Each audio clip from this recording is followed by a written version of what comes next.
नमः शिवाय। ब्रह्ममुरारिसुरार्चितलिङ्गं निर्मलभासितशोभितलिङ्गं जन्मजदुःखविनाशकलिङ्गं तत्प्रणमामि सदा शिवलिङ्गं। देवमुनिप्रवरार्चितलिङ्गं कामदहनकरुणाकरलिङ्गं रावणदर्पविनाशनलिङ्गं तत्प्रणमामि सदा शिवलिङ्गं।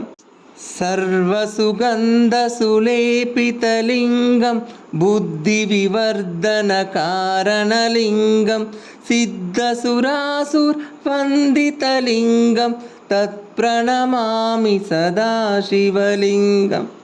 कनकमहामणिभूषितलिङ्गं फणिपतिवेष्टितशोभितलिङ्गं दक्षसुयज्ञविनाशनलिङ्गं तत्प्रणमामि सदा शिवलिङ्गं। कुङ्कुमचन्दनलेपितलिङ्गं पङ्कजहारसुशोभितलिङ्गं सञ्चितपापविनाशनलिङ्गं तत्प्रणमामि सदा शिवलिङ्गं।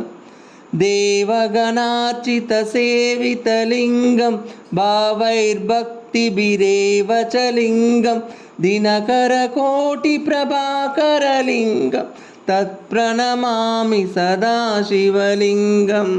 अष्टदलोपरिवेष्टितलिङ्गं सर्वसमुद्भवकारणलिङ्गम् अष्टदरिद्रविनाशनलिङ्गं तत्प्रणमामि सदा शिवलिङ्गं। सुरगुरुसुरवरपूजितलिङ्गं सुरवनपुष्पसदार्चितलिङ्गं परमपदं परमात्मकलिङ्गं तत्प्रणमामि सदा शिवलिङ्गं। लिङ्गाष्टकमिदं पुण्यं यः पठेत् शिवसन्निधौ शिवलोकमवाप्नोति शिवेन सह मोदते।